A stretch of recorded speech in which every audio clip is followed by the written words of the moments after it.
Esse painel é uso racional de medicamentos e polifarmácia. Eu vou apresentar o Dr. Gustavo Alves Andrade dos Santos, do Conselho Regional de Farmácia de São Paulo. Dr. Gustavo é farmacêutico, bioquímico, doutor em biotecnologia, mestre em farmácia, pós-doutor em anatomia e cirurgia pela Faculdade de Medicina da USP de Ribeirão Preto. Fez neurobiologia pela Universidade de Chicago, farmácia clínica pela Universidade Central da Flórida, Estados Unidos, farmácia hospitalar, Hospital Necker, Paris, França. É professor da Faculdade de Medicina de São Leopoldo, Mandic, Araras, São Paulo, e Faculdades Oswaldo Cruz, São Paulo. Coordenador do Grupo Técnico de Atenção Farmacêutica ao Idoso e do Grupo Técnico de Farmácia Hospitalar do Conselho Regional de Farmácia do Estado de São Paulo. Membro da Alzheimer's Association Internacional e membro da American Society of Health System. Não sei. Pesquisador e assistente da Unicamp. Gente, não fala inglês. Como que vai ser, Pri? A gente já vai passar, vai apresentar os outros, já não, estão logados? Nesse momento, o painel é só sobre uso racional. O próximo painel começa às 14h30, o Centro de Terapia Assistida. Então, a palavra para o Dr. Gustavo. Muito boa tarde, agradeço a todos que estão aí presentes, as pessoas que estão nos assistindo, agradeço o convite e também por representar o Conselho Regional de Farmácia do Estado de São Paulo, uma pessoa do nosso presidente, o Dr. Marcelo Polacco, para tratar desse assunto, uso racional de medicamentos e polifarmácia, assunto, tenho certeza, bastante interessante. Bom, eu creio que o slide esteja aí ok, aparecendo para todos, né? Eu declaro não ter nenhum conflito de interesse em relação aos assuntos que eu vou tratar aqui na apresentação. Todos os conteúdos são baseados em evidências científicas, em trabalhos, em artigos, sem nenhum tipo de motivação, seja no sentido de elogio ou de crítica a algum laboratório, algum medicamento. Atualmente, sou professor aqui da Faculdade de Medicina São Leopoldo Mandic, nas disciplinas de envelhecimento e de neurociência, e tenho o meu projeto de pesquisa aqui também do lado, aqui no Unicamp, na engenharia de alimentos, e atualmente um projeto de pesquisa na USP em Ribeirão Preto. Esse é meu Instagram, @busfarma, já deixo aí à disposição, caso queiram depois tirar alguma dúvida, fazer algum tipo de contato, fico à disposição. Olha, falar sobre o uso racional, eu já primeiro, logo de cara, trago um slide que fala sobre a economia mundial, crescimento da economia. A gente fala de uma economia de 105 trilhões de dólares, crescimento principal de países como a China, crescimento de economia do próprio Brasil, da Índia, a Índia ultrapassando o Reino Unido nos últimos 5 anos.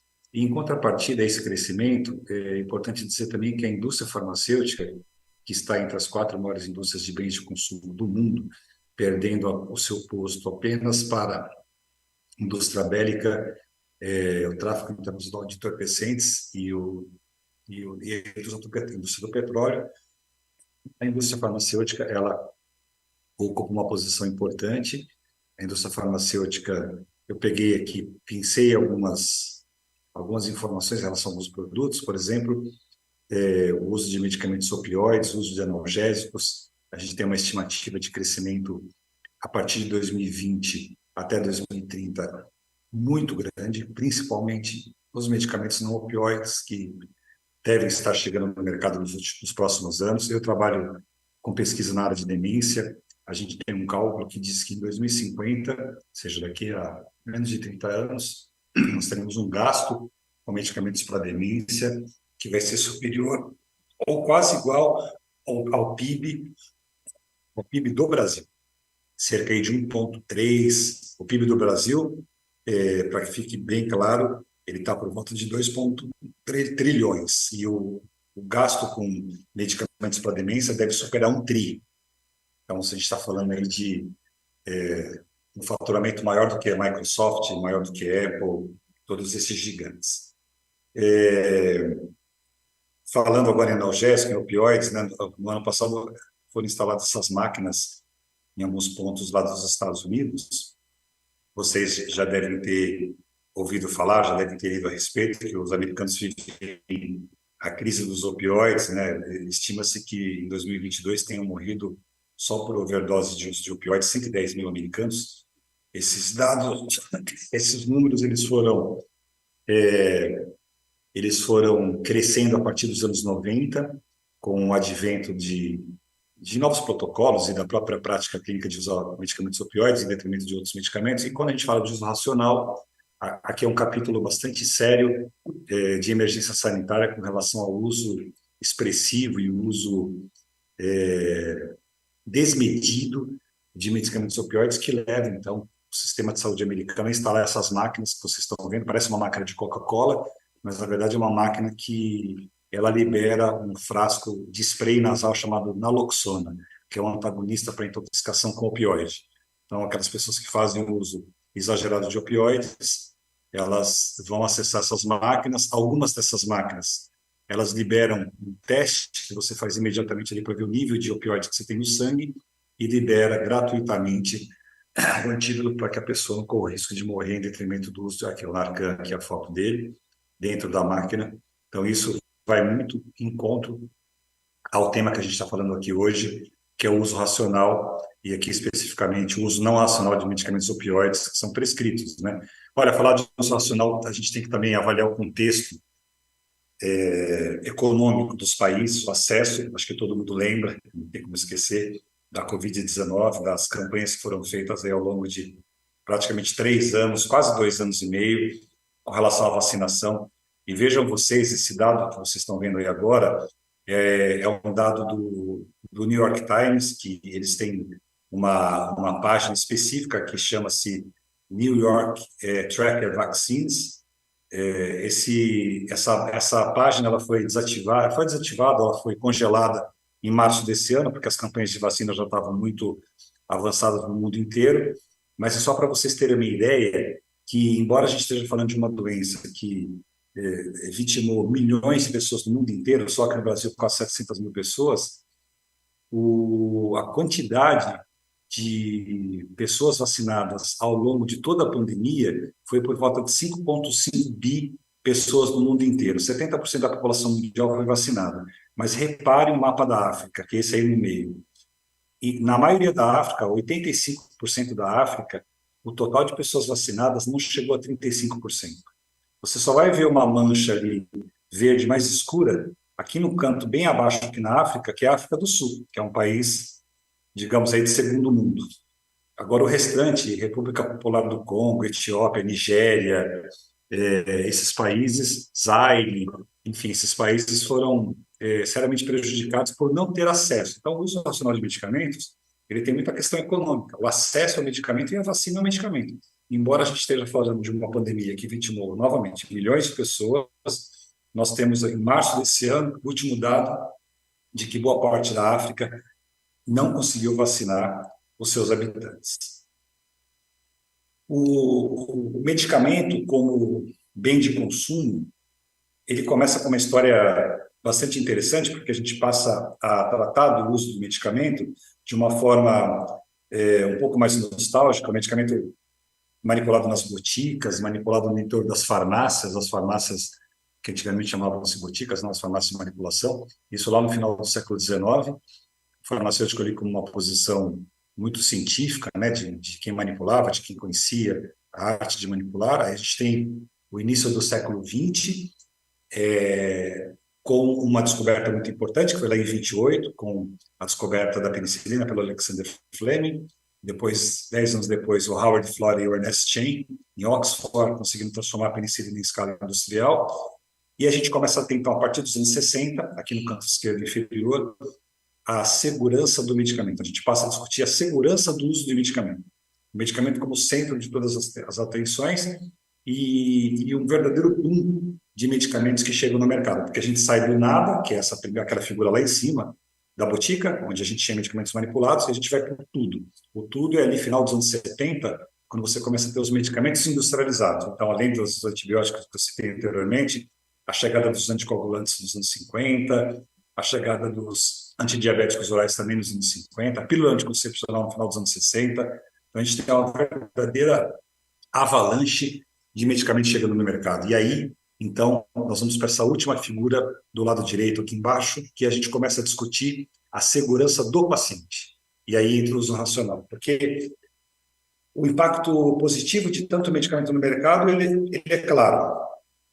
A gente começa a ter resolução para uma série de doenças, para uma série de tratamentos, a gente começa a ter melhoria da expectativa de vida do ser humano, a gente sai daquela expectativa de vida do comecinho do século XX, lá em 1900, que era de 42 anos, a gente pula para 60 anos nos anos 70, hoje aqui no Brasil, a expectativa tem 75,8, então os benefícios, os impactos positivos são inegáveis, mas aí entra o uso racional. A partir dos anos 90, a gente começa a discutir a segurança do paciente. Entende? Então, a gente sai de um universo do medicamento, que é esse final dos anos 60 até os anos 90, e a gente passa a discutir a segurança do paciente.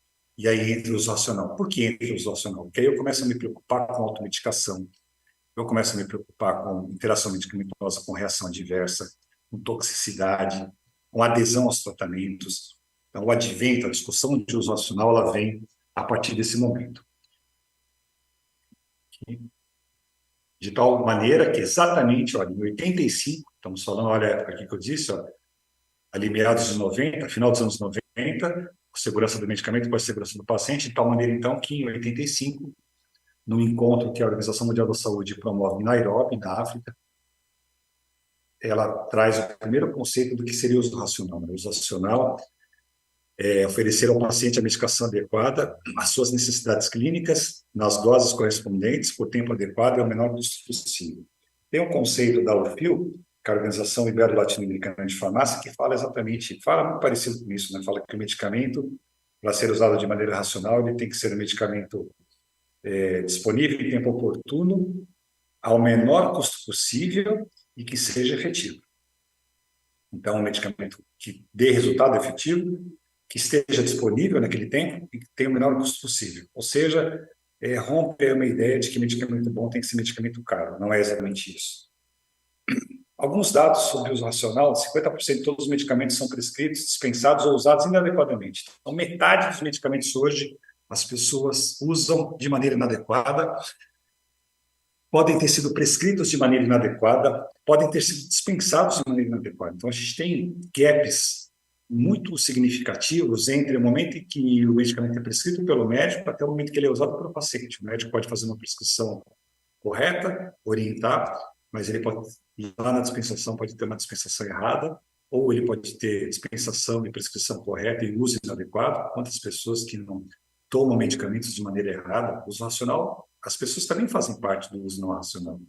Interessante porque quando se fala uso racional, claro que vem na tua mente o prescritor, vem na tua mente a entidade pública, vem na tua mente a formação desse prescritor, mas existe um componente que é o usuário, o indivíduo que faz uso do medicamento, que toma o medicamento da forma errada, que abre a cápsula, mistura num copo de água, enfim, muitas barbaridades que a gente vê por aí. 75% das prescrições com antibióticos são errôneas. Esse dado é da professora Lenita Tamacha, do Rio Grande do Sul, e ela fez um levantamento aí com uns milhares de pacientes, isso foi em 2008, onde ela mostrou que 3/4, 75% das receitas de antibióticos têm algum erro. Então, aqui a gente está falando especificamente da receita médica. É aquele médico que prescreveu antibiótico numa dose desproporcional ao paciente, num intervalo posológico errôneo, numa forma farmacêutica errônea, um tempo de uso maior ou menor que o desejável, não o correto. Então, isso contribui para o uso não racional também. Olha esse dado: somente metade das pessoas tomam o medicamento corretamente. As pessoas não são obrigadas a terem conhecimento, aliás, elas não precisam ter conhecimento de farmacologia, de farmacocinética. O usuário de medicamento não tem que saber o que é curva dose-resposta, entende? Ele não precisa saber o que é citocromo P450, ele não precisa saber o que é volume de distribuição aparente, mas ele tem que saber Ele tem que ser orientado de como tomar o remédio corretamente. E aí, por isso que eu frisei no slide anterior, essa coisa das pessoas que tomam remédio com leite quente, com café quente, tem gente que toma remédio com refrigerante, tem gente que toma remédio logo após a refeição. Então, uma série de erros que vão contribuir para que o uso não seja correto. Tá? Outra, a gente tem um reflexo de todos esses problemas do uso não racional, por exemplo, na questão dos antibióticos. Fala-se que em 2050, isso não é uma fala abstrata, né, aleatória, existem estudos que colaboram para isso, que em 2050 nós teremos o apocalipse dos antibióticos, que é aquele momento em que é 50% mais um dos antibióticos existentes não farão efeito contra a maioria das cepas. Então, nós estamos pensando numa situação, imagine você, se não surgirem novos antibióticos, e a própria indústria farmacêutica não está interessada em lançar novos antibióticos, porque tem uma questão aí mercadológica, uma questão de onde ela pode ganhar mais dinheiro. O antibiótico não é exatamente aquele tipo de medicamento que vai dar dinheiro para ela. E, enfim, e a gente então vive essa expectativa negativa com relação a 2050. Os produtores, os desenvolvedores, o capital que movimenta o mercado farmacêutico, ele é internacional, ele é praticamente concentrado nesses países que vocês estão vendo aí no slide, Estados Unidos, Itália, Japão, França, Suíça, Reino Unido e Alemanha. São os países que fomentam pesquisa, são os países que, enfim, têm um papel fundamental, a gente não pode negar isso, mas muitas vezes acaba distorcendo um pouco a realidade. Exemplo, doenças subnotificadas que a gente tem aqui no Brasil, na América do Sul, não são alvo de pesquisa desses grandes laboratórios, porque essa dor eles não têm lá. Eles não têm a dor da esquistossomose, eles não têm a dor da malária, não têm a dor da dengue, não têm a dor da chikungunya. Então, essa demanda que é apresentada por países pobres, ela não chega na mesma proporção do que as demandas que os países ricos apresentam, como é a depressão, como é o diabetes. Aliás, ontem, nos comemoramos o Dia Internacional de Diabetes, estima-se que o número de diabetes esteja crescendo exponencialmente no mundo inteiro, e diabético tem país pobre, tem país rico, ok, mas essa coisa da concentração da pesquisa em países mais ricos acaba muitas vezes desequilibrando um pouco essas necessidades frente às demandas. Eu escrevi um artigo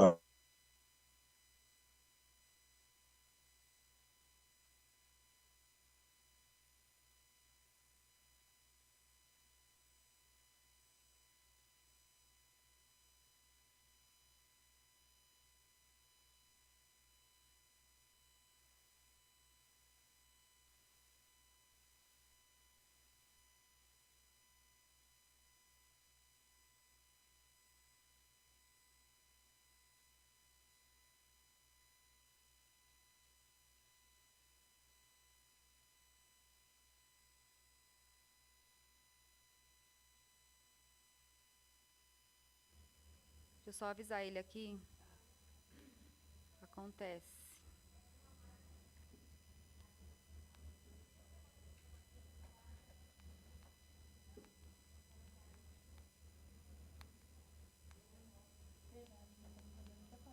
Precisa avisar a administração. Eu acho que ela deve ter trocado lá.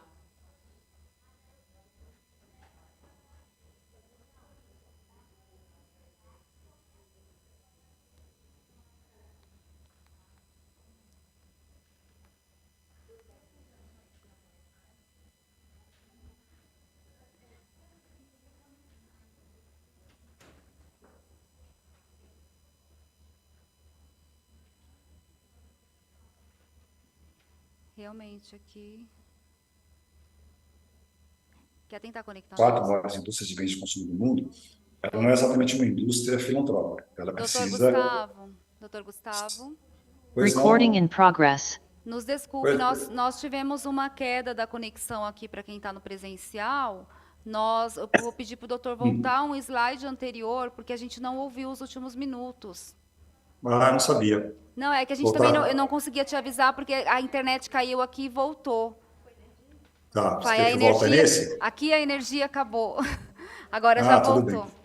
Tá bom? Nesse aqui. Super nesse, obrigada. Né? Isso, esse. Nós estávamos nessa folha. Obrigada. Tá. O mercado farmacêutico atual, ele é representado, 80% dos medicamentos sendo produzidos, sendo concebidos, sendo subsidiados por grandes big companies, né, por grandes companhias que estão situadas nesse eixo, Estados Unidos, Itália, Japão, França, Reino Unido, Suíça e Alemanha. Então, é inegável a participação econômica e, consequentemente, social desses países em relação aos laboratórios, mas é importante dizer que muitas vezes aquilo que se pesquisa nos Estados Unidos, aquilo que é uma demanda muito alta para a França, não é exatamente a demanda do Brasil, do Chile, da Etiópia, da Indonésia. Então, o que eu quero dizer é que essa coisa do on-demand, ela pode variar muito. Eu dizia que o diabetes, foi o Dia Mundial do Diabetes, é uma doença presente em todos os países do mundo, sem dúvida. Mas a chikungunya, a febre amarela, a doença de Chagas, a esquistossomose, não. Para nós, é tão importante quanto ter um remédio para diabetes, eu digo para nós brasileiros. E aí você tem aqui uma palavra da OMS que diz, né, que há um interesse, há um conflito de interesse entre aquilo que muitos países precisam e aquilo que a indústria oferece. E nesse slide anterior, eu comento que eu escrevi um artigo para uma revista há uns 2 meses atrás, fazendo uma crítica com relação a uma droga que foi lançada agora em julho, um medicamento que foi lançado agora em julho de 2023 para tratamento dos estágios iniciais do Alzheimer, não é uma droga que vai curar a doença de Alzheimer, que é o donanemab, mas me chamou a atenção quando eu fui ler o projeto a pesquisa, né, a monografia do produto, o projeto de pesquisa, ele dizia que 90% dos pacientes que os medicamentos foram testados, que participaram da pesquisa, eram brancos. Então, nós estamos falando aqui de uma pesquisa feita para um medicamento, para uma doença que hoje afeta 1 em cada 3 idosos no mundo inteiro, uma demência chamada doença de Alzheimer, cujo escopo do projeto resolveu utilizar 90% de pessoas brancas. Aí eu pergunto para vocês, como é que eu vou lançar um medicamento que foi baseado preponderantemente em pessoas brancas, que vai ser usado pelo mundo inteiro, vai ser usado pelo negro, pelo nipônico, pelo caucasiano, enfim, por todas as outras etnias que a gente conhece, sendo que se privilegiou usar somente em pessoas brancas. Olha que interessante essa frase do Harry Schwartz, ele é um representante, da mesma forma que eu passei aqui a palavra do OMS, agora a palavra do CEO, a palavra do empreendedor, a palavra do industrial, do cara que está do lado do capital na indústria farmacêutica, que diz que o que tanto a indústria farmacêutica quer é faturar dinheiro quanto mais possível. E a indústria farmacêutica não está errada. A indústria farmacêutica, como eu sempre digo, a indústria farmacêutica não é uma indústria filantrópica.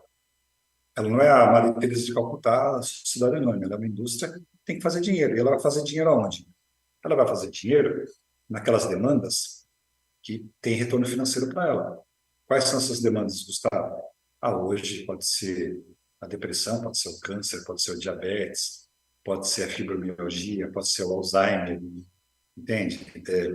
Recentemente foi o Covid. Você vê que no Covid teve companhias farmacêuticas que nem eram exatamente da área de virologia, de vacinas, e resolveram ir lá adaptar a planta e fazer vacina.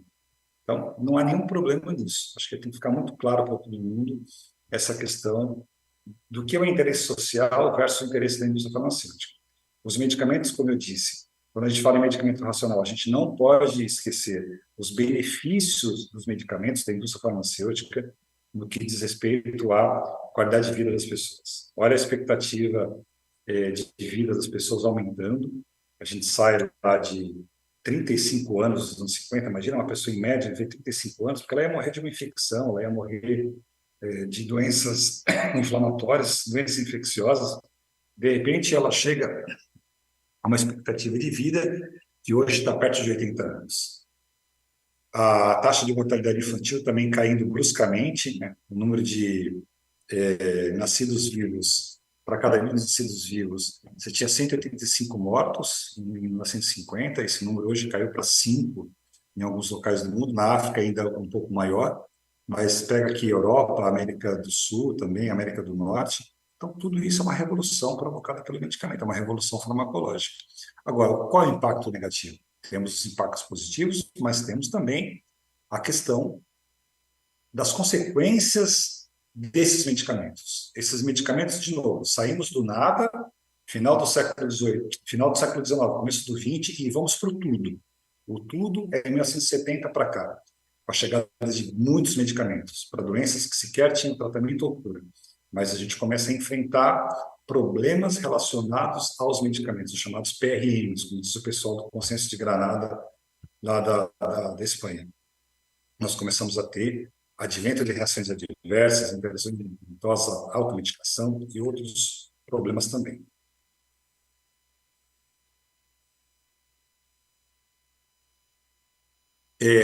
Por que o uso não racional? Então, acho que é importante a gente contextualizar aqui que existe um sistema mercantilizado, existe uma coisa de... a gente não faz a medicina da saúde, a gente faz a medicina da doença, né? Então, hoje você tem aí esses períodos, essas transições entre os modismos, além, claro, das epidemias, das pandemias, como a gente teve agora recentemente o Covid, mas você tem... a gente vive agora o período do autismo, por melhores diagnósticos, do TDAH, a gente tem o diabetes cada vez maior. Eu participo da Alzheimer Association, e aqui no Brasil a gente tem a Abraça, que é a Associação Brasileira de Alzheimer. A gente fez um estudo, a Abraça publicou agora um estudo em setembro, que mostra que o brasileiro está mudando a dieta. Ele está saindo daquela dieta do arroz, feijão, carne e salada, e está indo para a dieta do nugget, da pizza congelada, do alimento que a gente chama de ultraprocessado. Isso tudo influencia absurdamente na qualidade de vida e na possibilidade de doença. Essas mudanças também que vão acontecendo ao longo do tempo, elas vão provocando como contrapartida por parte da terapêutica, por parte da indústria do medicamento, soluções rápidas, soluções que é aquela coisa, a estatina vai resolver o problema do colesterol, mas o problema do colesterol ele poderia ser sido resolvido também com uma dieta mais equilibrada. Mas a estatina vai fazer o papel dele, vai fazer o papel dele muito bem feito. E aí você pode pensar em quadros infecciosos, você pode pensar em problemas cardiovasculares, hipertensão arterial, tá? E a gente tem essa coisa do medicamento ser a solução de todos os problemas, né? A ideia da solução mágica, a pílula mágica. Medicamento que evita a velhice, medicamento que evita a demência, medicamento que melhora o desempenho sexual, medicamento que faz a pessoa triste ficar mais alegre, a pessoa que é muito alegre ficar triste, não ficar triste, né, mas não ficar tão alegre. Então, todo esse contexto movido por essas demandas da própria indústria farmacêutica, da própria sociedade, né? Existe solução para a prática do emocional? Olha, eu gosto muito de falar, e eu acho que a gente tem um público aqui variado, né? Me parece que é profissionais da área da saúde, mas principalmente os farmacêuticos, é o conceito da farmacoterapia baseada em evidências. A gente sempre ouve falar de medicina baseada em evidências, que é sensacional, as ciências baseadas em evidências, e agora esse é um movimento de aproximadamente 10 anos para cá, 10 ou 15 anos para cá, que é a farmacoterapia baseada em evidência. Então, uma das formas da gente evitar esse uso não racional é a farmacoterapia baseada em evidências. É você destinar a tomada de decisão, você preparar o indivíduo que está à frente da prescrição, que está à frente do paciente, para ele tomar a decisão, para ele ser encorajado a pensar por si próprio, não se deixar levar tanto pelas opiniões, mas os formadores de opinião são importantes, são muito importantes, assim como os guidelines, os protocolos são, mas o que não pode é você tornar esse processo mecânico. E a gente tem hoje até algoritmos para prescrição, até algoritmos que forjam ou que direcionam para a prescrição. E isso, a própria influência desses formadores, a influência que a indústria, de forma lícita, né, de forma correta, é o papel dela, mas é o julgamento por parte do prescritor. Então, eu coloquei aqui, olha, voltando aqui, a farmacoterapia, o uso consciente, explícito e judicioso da melhor evidência possível, a evidência. O que é a evidência? A evidência é aquilo que aconteceu ontem, anteontem, é aquilo que não está na monografia, aquilo que o medicamento foi idealizado, foi pensado há 10 anos, mas as evidências trazem outras, por isso que são evidências, elas trazem pormenores, elas trazem informações que muitas vezes sequer foram imaginadas durante a pesquisa clínica. Tá? Então, a pesquisa sistemática, a escolha das melhores fontes de informação, tudo que a gente não pode tudo que o médico não pode, tudo aquilo que deve ser evitado, é dele basear a coleta de informação dele em materiais que não tenham credibilidade, em materiais de divulgação da indústria farmacêutica apenas. Ele tem que buscar isso em base, ele tem que buscar isso no Science Direct, na PubMed, nos guidelines, nas sociedades mais variadas, sociedades que eu falo, Sociedade Brasileira de Cardiologia, Sociedade Brasileira de Geronto, Sociedade Americana de Psiquiatria, enfim, tá? E aí ele vai formar o juízo para fazer a prescrição, tá? Por isso que eu coloco aqui, eu coloquei só uma ideia de um médico que atende no consultório, atende no serviço público, que é o mais comum, ele tem 2, 3 empregos, né? Então, ele vai atender 40 pacientes por dia. Imagina se ele disser o seguinte, olha, eu sou gastro, então, para mim, inibidor de bomba de próton é a opção número 1 sempre. Vai ser pantoprazol. A gente até brinca que às vezes a gente conhece o médico em plantão pelo medicamento que ele está prescrevendo. O doutor pantoprazol, precisa pantoprazol para todo mundo hoje. Na verdade, a gente precisa que haja um critério na escolha do medicamento que vai ser prescrito, e não colocar isso de uma maneira uniforme, de uma maneira mecanizada, automática. Tá? A responsabilidade final é dele, precisa pensar por si próprio, exatamente. E aí, a farmacoterapia baseada em evidências, ela vai trazer alguns passos, algum direcionamento para que seja obtido com sucesso essa ideia, né? Aquela coisa, você vai no consultório, o médico já está fazendo uma receita, ele fala, doutor, o senhor já está fazendo uma receita, ele fala, não, essa é do próximo, o senhor já estava pronto. A gente não quer isso, a gente quer que, passo a passo, o medicamento seja escolhido, né? Primeiro, qual é o diagnóstico?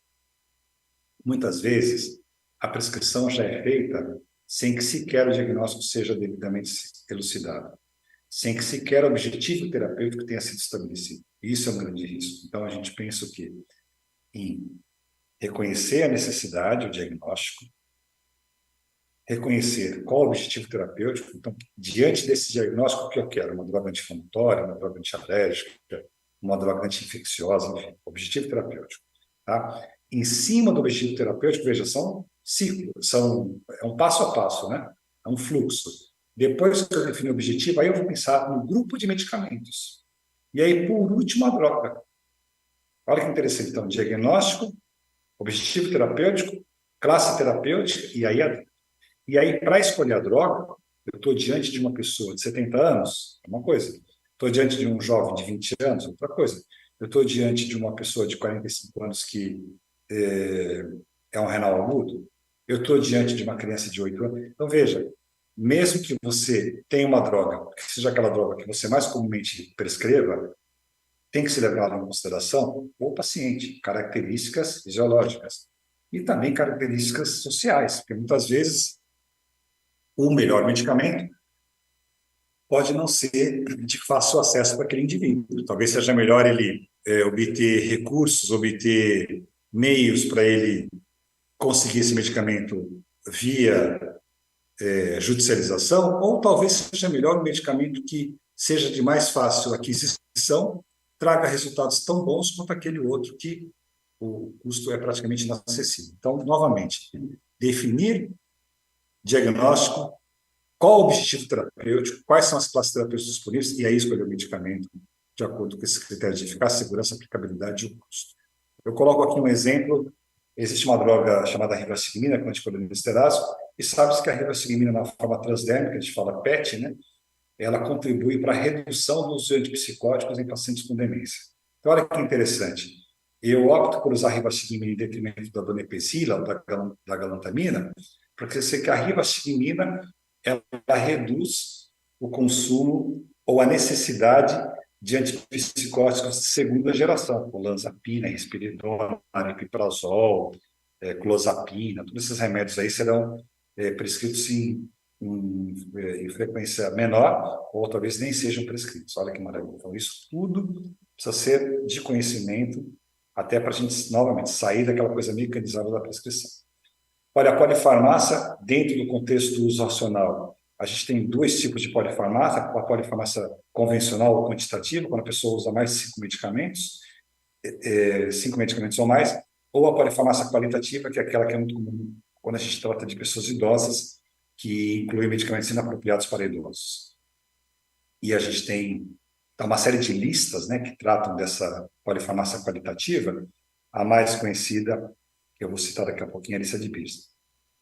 Por mais que possa parecer estranho para quem está assistindo aqui agora, quem está nos acompanhando, a gente tem o conceito de polifarmácia, um conceito negativo. Olha, polifarmácia, usar 5 medicamentos ou mais, tal. Só que é importante dizer que a polifarmácia propriamente dita, ela existe também de forma apropriada. A gente não pode dizer que uma pessoa que toma mais de 5 medicamentos está fazendo está incorrendo num erro. Não. Existem várias situações clínicas onde o paciente vai precisar fazer uso de 4, 5, 6, 10 medicamentos. Isso tem que ser muito avaliado. Então, só para não cair na fala comum de dizer que polifarmácia é uma falha que consiste num risco para o paciente. Não, exatamente. Eu posso ter um paciente com diabetes, hipertenso e portador de Parkinson. Então, por ele ser hipertenso, ele pode ser que ele tome inibidor de enzima conversora de angiotensina, o enalapril, precisa tomar um diurético chamado espironolactona. Por ele ser diabético, ele toma metformina, e por ele ter demência de Parkinson, ele toma biperidina. Já são 4 medicamentos. O médico, por uma questão de querer fazer proteção da mucosa, vai entrar com um inibidor de bomba de próton e com omeprazol, 5, e por ele ser idoso, por ele se alimentar mal, até pelo Parkinson, perda de peso, prescreve lá um Centrum Silver, um Pharmaton, já foi para 6. Toma muito medicamento, pode ter constipação. Então, ele vai prescrever Plantabem, Tamarine, já vai para 7. Então, veja bem, essa coisa da polifarmácia tem que ter uma análise para a gente poder dizer essa polifarmácia ela é ou não apropriada. Quando ela é inapropriada, aí nós temos o tal do exagero terapêutico, né? Ou, como eu gosto de dizer, mas às vezes evito usar esse termo pejorativo, a muleta terapêutica, quando há um exagero na quantidade de medicamentos prescritos. Então, você acaba ultrapassando e muitas vezes até porque o próprio doente faz automedicação e não falou com o médico, ele passou no médico, passou no outro, e um não sabia que o outro está prescrevendo, porque não tem uma conversa entre os sistemas informatizados. Enfim, há várias questões que podem culminar com a polifarmácia inapropriada, e aí os riscos são você ter exacerbação de efeito adverso, muitas interações medicamentosas, desfechos clínicos serão diferentes e o custo também será muito alto. Essas são as listas, né, que eu citei lá, quando a gente fala aqui novamente, uma polifarmácia qualitativa. Existem hoje, aproximadamente, no mundo inteiro, nós temos cerca de 46 listas de fala de medicamento inapropriado. Dessas 46, 14 foram criadas na última década. As mais famosas é o critério de Beers, nós temos o Start-Stop, nós temos o Priscos, nós temos o EU7, nós temos o Euroforta, tem o consenso brasileiro. E o que é interessante, e aí a gente consegue estabelecer uma conexão entre polifarmácia e uso racional, é que as listas de polifarmácia qualitativa de medicamentos inapropriados, os itens mais citados por essas listas são benzodiazepínicos, AINES, antistamínicos e antipsicóticos. Quantas pessoas que não fazem uso hoje de benzodiazepínicos sem necessidade? Ou começaram a fazer alguns anos e continuaram e não tiraram? Quanta gente hoje não toma clonazepam? Quanta gente hoje não toma Zolpidem? É proibido tomar clonazepam? Não é proibido. O que é digno do nosso alerta é a real necessidade de fazer uso desses medicamentos. Quantas pessoas hoje que não, por conta própria, não tomam anti-inflamatório não esteroidal? Vocês sabem qual é a primeira pergunta que o cardiologista faz para um paciente quando ele vai buscar o cardiologista por ser hipertenso? Ele pergunta: você tem o hábito de tomar medicamento anti-inflamatório? Porque uma das maiores causas para hipertensão arterial, cardiopatias e alterações renais, isso já de 40, 50 anos para cá, é o consumo exagerado de anti-inflamatório não esteroidal. Piroxicana, isolida, ácido acetilsalicílico, cetoprofeno, todas essas drogas que vocês conhecem, diclofenaco de sódio, tenoxicam, enfim, tá? Ácido mefenâmico, todos esses medicamentos aí que a gente já conhece, que são ótimos, mas que quando começam a ser utilizados de maneira exagerada, sem indicação médica, por longos períodos, vão trazer danos. Uso racional de AINES, uso racional de antistamínico. Não é só antistamínico para alergia, a gente fala lá que é o anti-H1, né? Mas o anti-H2 também, que é aqueles utilizados como antiulcerosos, medicamentos para tratamento da gastrite. Hoje a gente tem a cimetidina, a gente tinha a ranitidina, saiu do mercado, cimetidina.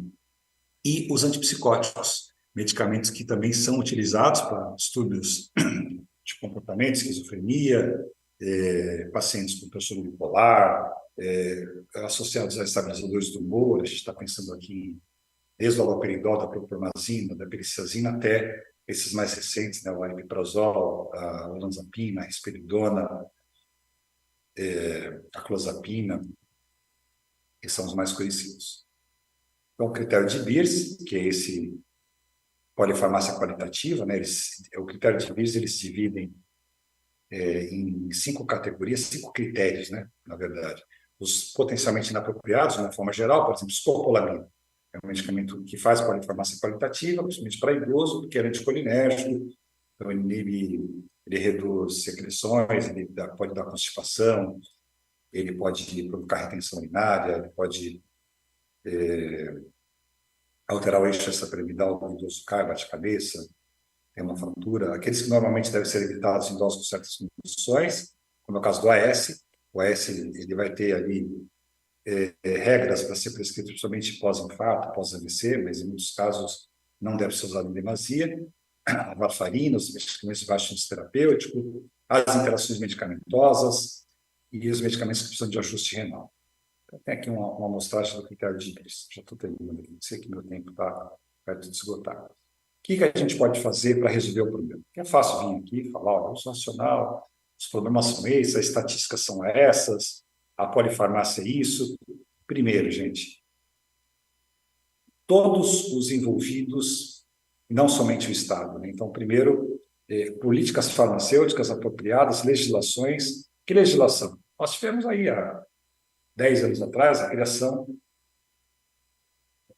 de uma portaria que obrigou que medicamentos antibióticos só fossem vendidos com receita. Isso melhorou, porque você imagina que há 10 anos atrás a pessoa ia na farmácia e comprava um antibiótico sem receita.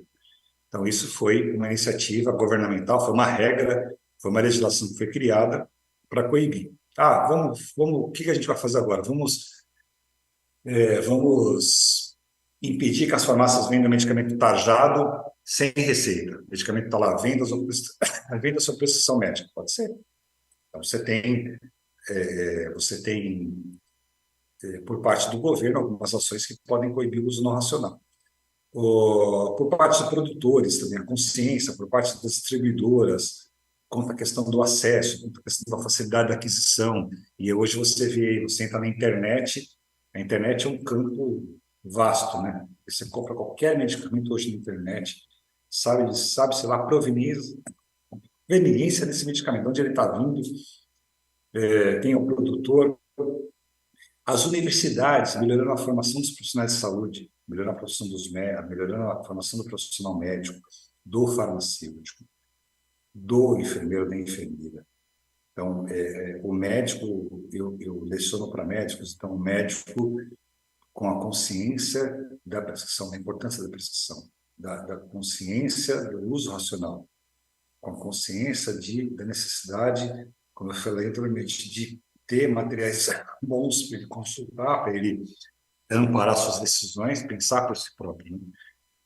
E os profissionais de saúde em geral, né? Farmacêuticos, dentistas, né? Sobre o uso racional de medicamentos. Eu finalizo aqui, dentro do nosso tempo, apresentando essas 2 obras que eu lancei há 2 meses atrás, o livro Interações Medicamentosas e Gestão de Farmácia Hospitalar, ambos disponíveis na internet, basta vocês digitarem lá, a Amazon, enfim, Submarino, todas essas editoras comercializam interações medicamentosas, onde a gente trata das principais interações medicamentosas, principais eventos. Hoje estou aqui com vocês, estarei agora na quinta-feira que vem no evento de final do ano da organização DASA, Laboratórios dos Hospitais DASA, para todos os farmacêuticos DASA, um evento que eu vou fazer uma palestra, e no dia 4 de dezembro estarei na cidade de Anaheim, que fica ali do lado de Los Angeles, fazendo uma palestra para os farmacêuticos americanos, que é um congresso de farmácia clínica. É um trabalho que realizei aqui em Ribeirão Preto sobre análise de prescrições contendo medicamentos apropriados para idosos, dia 4 de dezembro. Deixe aí meus contatos, meu Instagram, meu WhatsApp, caso depois tenha alguma dúvida, alguma coisa, fico à disposição. E me coloco também agora à disposição aqui para dúvidas, esclarecimentos, e mais uma vez, muito obrigado pela oportunidade. Doutor Gustavo, me escuta? Sim. Muito obrigada pela explicação. Eu gostaria de ressaltar, assim, no conceito de polifarmácia, que o doutor explicasse para a gente qual a importância, porque a gente sabe que, como o doutor falou, nem sempre a polifarmácia quer dizer algo ruim para o paciente, né? Mas eu penso que sempre a polifarmácia, ela aponta a relevância do cuidado farmacêutico na jornada desse paciente. Eu gostaria que o doutor comentasse um pouquinho, assim, vou exemplificar o caso da minha avó. Minha avó era uma paciente idosa que adorava ir em vários médicos e ela gostava de ter uma lista de remédio bem grande. Mas ela sempre mudava os horários do remédio dela, né? Nem sempre ela queria tomar do jeito que o médico prescreveu, porque para que eu vou seguir o horário se eu tenho que tomar 2 vezes por dia? Então, ela tomava no horário que ela queria. Eu acho que, assim, para nós aqui, nós somos compostos praticamente por associações de pacientes que trabalhamos no apoio à jornada do paciente, na navegação do paciente no cuidado, né? Então, eu gostaria que o doutor comentasse um pouquinho como que funciona o papel do farmacêutico na gestão do paciente em polifarmácia. Como que isso funciona na prática clínica? E a Nós temos um relevância disso no cuidado, problema. né? Sim, sim. Nós temos um problema crônico com relação ao uso do medicamento, que é a adesão. Esse é um problema que, quando você tem a oportunidade de visitar a casa de um paciente, quando você tem a oportunidade de fazer um trabalho, seja pelo home care, ou seja através do PSF, enfim, um trabalho que você vai à casa, que você orienta, você vê coisas do tipo das pessoas colocarem os medicamentos no liquidificador, bater tudo junto, para tomar tudo de uma vez. Você vê as pessoas com essa ideia de que tem que tomar uma vez por dia, e aí foi dito claramente que uma vez por dia teria que ser de manhã em jejum. Esse é um remédio chamado levotiroxina, um remédio para o hormônio tiroidiano, ele tem que ser tomado em jejum, e naquele horário, porque aquele horário é o horário da síntese de iodotironina, e não, mas a pessoa toma depois do almoço. O farmacêutico, ele é um profissional, eu costumo dizer que o farmacêutico não é o profissional mais importante, mas também não é o menos importante. Assim como o médico não é o mais importante, não é o menos, não tem o mais importante. Todos têm o seu devido papel. O papel do farmacêutico na questão da adesão ao tratamento, ele é fundamental. Por quê? Porque o farmacêutico, ele vai conseguir, primeiro, entender qual é as práticas, quais são as condições que aquele indivíduo vive, como é que ele se vê como doente, qual a percepção dele do uso, se ele está muito claro para ele como deve ser usado, qual a percepção que ele tem sobre a influência que ele pode ter sobre o próprio tratamento dele. Então, havendo esse reconhecimento, o farmacêutico vai formular aquilo que ele chama de plano terapêutico. Não é simplesmente ir lá falar, você tem que tomar um remédio de manhã cedo, não. Ele vai, nesse primeiro momento, reconhecer quais são as percepções, qual é o nível de conhecimento, as fragilidades desse paciente, para, na sequência, formular esse plano terapêutico. Então, olha, esse medicamento ele tem que ser usado, sei lá, de manhã. Que horas que geralmente você toma café da manhã? Olha, tem pessoas que tomam café 5 horas da manhã. Tem pessoas que tomam café 8 horas da manhã. É aquela história, tem gente que você fala, tem que tomar após a refeição. O almoço daquele indivíduo é marmita. O almoço daquela outra pessoa, o dinheiro que ela ganha lá do Vale Refeição, ela, para poder colocar comida em casa, ela não almoça, ela come um lanche, ela fica sem almoçar. Então, o papel do farmacêutico, ele é o indivíduo que é responsável pela adesão à farmacoterapia, pelo uso correto e pela mitigação desses PRNs, como eu citei anteriormente, né? Desses problemas que podem estar relacionados aos medicamentos.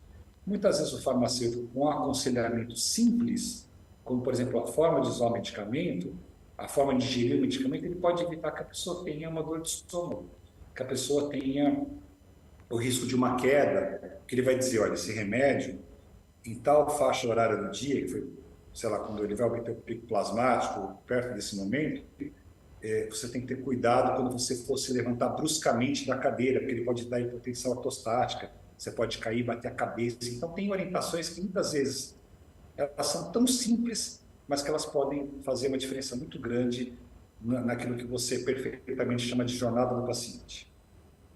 Exato, é muitíssimo importante isso, porque é muito no nosso cotidiano, dentro do atendimento das associações, a gente sempre pegar os pacientes com seus pulos de gato, né?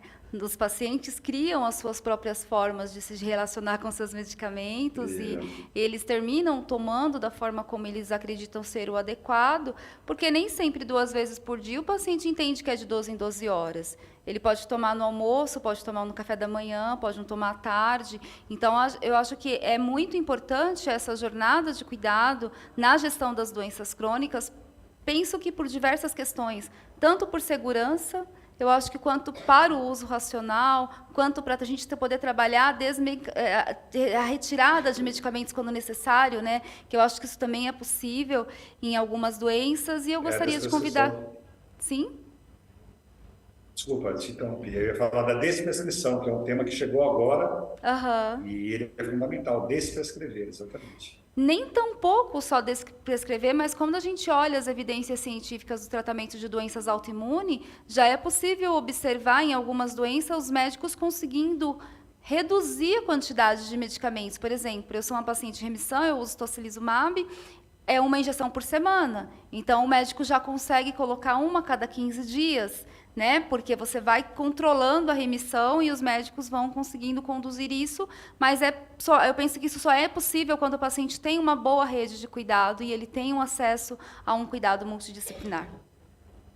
Sim, eu acho que tem 2 exemplos assim, muito clássicos em relação a pequenas ações que podem fazer muita diferença, né? Tem um medicamento chamado alendronato, que é um medicamento usado para osteoporose, que tem uma regra simples, ele tem que ser tomado de manhã em jejum e a pessoa tem que ficar sentada por 30 minutos. Muitas vezes o médico ele não dá essa orientação, seja porque não deu tempo, a consulta é rápida, ou ele até deu e a pessoa não prestou atenção. E o farmacêutico, na hora da dispensação, quando ele faz essa recomendação, ele vai evitar, por exemplo, que o indivíduo tenha uma esofagite erosiva, porque muitas vezes a pessoa toma o alendronato e deita na sequência, um idoso, ou ela toma alendronato e sai para fazer aquela caminhada do dia, altera a biodisponibilidade. E outro exemplo é o captopril, que é uma droga super usada para hipertensão arterial, tratamento da hipertensão, o captopril, sei lá, 6,25, 12,5, 25 miligramas, e é um medicamento que, se tomado perto da refeição, ele perde de 25% de biodisponibilidade. Veja, o paciente não é obrigado a saber isso. Você não tem que explicar o que é biodisponibilidade para ele, mas você tem que dizer para ele o seguinte: olha, esse remédio o senhor, a senhora não pode tomar perto da refeição. Se eu tomar café 8 da manhã, então você vai tomar captopril 9.